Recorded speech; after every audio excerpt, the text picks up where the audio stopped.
Welcome back, my air fryer and fried chicken homies. Haven't forgotten about you guys. In this video, we're going to be making crispy chicken wings coated in a rich and delicious salted duck egg yolk sauce, topped off with some Thai basil. We'll be doing one batch in the air fryer and one batch deep frying to compare. Why not?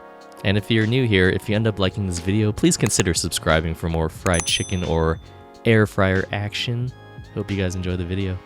So the first thing we're going to do is prepare our chicken wings, and I'm following a method that I learned from Kenji Lopez Alt.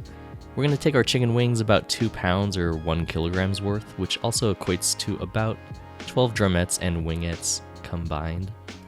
We're going to toss these wings with 2 teaspoons of salt and 2 teaspoons of baking powder, then air dry the wings on a rimmed baking sheet on a wire rack in the fridge, recommended for a minimum of 3 hours, but ideally overnight uncovered.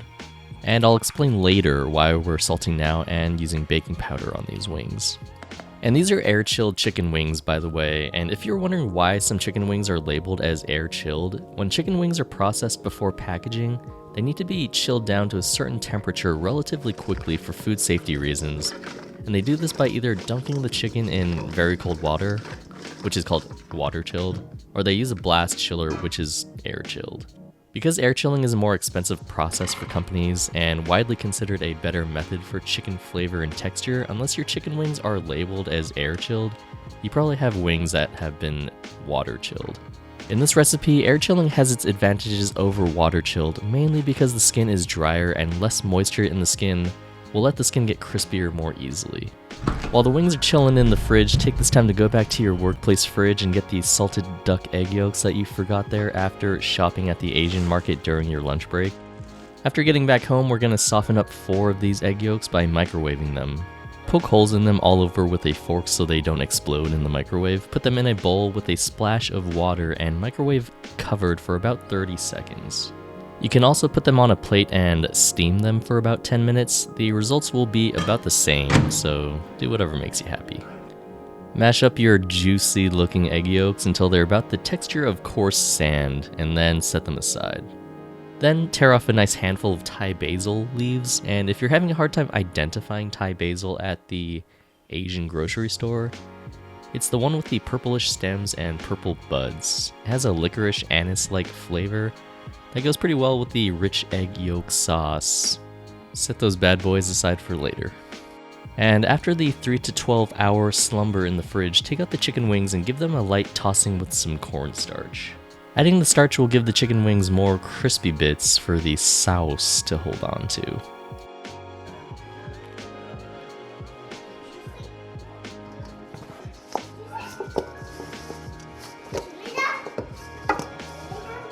These are going to go straight to an air fryer, 400 degrees Fahrenheit or 205 degrees Celsius, non-preheated, for about 20 minutes total. And we're going to check on them at the halfway mark to see if we need to spray oil on any dry starch spots. And the reason why I wanted to wait until the halfway mark to add oil is because I wanted to give the chicken juices and chicken fat from the skin a chance to work some magic and hydrate the cornstarch before adding any extra oil. Hydrating the starches a bit will let them get crispier as the chicken wings finish up cooking in the air fryer. And as you can see here, after about 20 minutes, the baking powder and cornstarch work together to create a nice crispy coating on the outside of the chicken wings. Alright, so now that we have the air fried wings out of the way, it's time for the deep fried bad boys. I've already added a coating of cornstarch to the chicken wings, and now I'm going to add some water bit by bit and mix it with the chicken wings until I get a pretty light consistency batter. It should be slowly dripping off the chicken.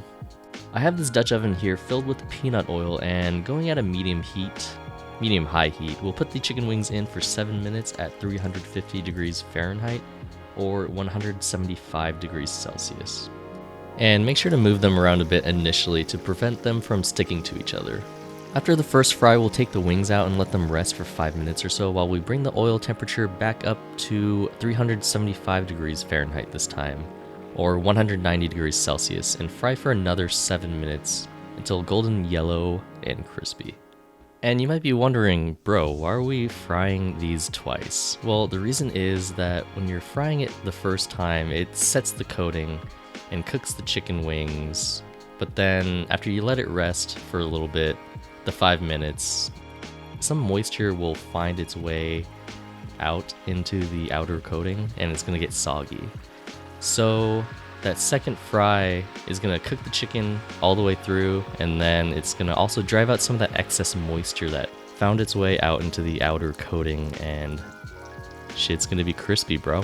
And by the way, we're using a wet batter in deep frying for 2 reasons. Because the starches are bonded together with the water, they stick together in the hot oil and make cleanup a lot easier, as opposed to dry starch in deep frying where the starch just settles to the bottom of the pot. And the second reason. Looking back at the salt, baking powder, and fridge thyme preparation, this does 3 things. The salt will brine the chicken meat and help it stay more tender and juicy during cooking. The alkalinity of the baking powder will help break down the skin to get it crispy, and the fridge will dehydrate the excess moisture from the skin. And as the baking powder and cornstarch get hydrated, as it heats, the baking powder will create little carbon dioxide bubbles within the wet batter starch coating. This creates more surface area in the crust, and then the heat of the oil or oven will evaporate the water in the starch, and it'll leave behind a nice crispy shell. And you'll be like, bro, these are pretty crispy. And I'll be like, yeah, science. And now that all the chicken is done frying, we can finally move on with our lives and make that sauce. First, we're gonna get a wok or large pan over a medium heat and toss in the egg yolks that we smashed earlier. Stir that around until it starts to pop and sort of get foamy, and then add in a half stick of unsalted butter and a few cloves worth of minced garlic. Toss in the Thai basil and a teaspoon each of kosher salt and granulated sugar. Mix everything together until the basil is wilted and the sauce is well combined. Toss in your fried chicken wings and just toss to coat.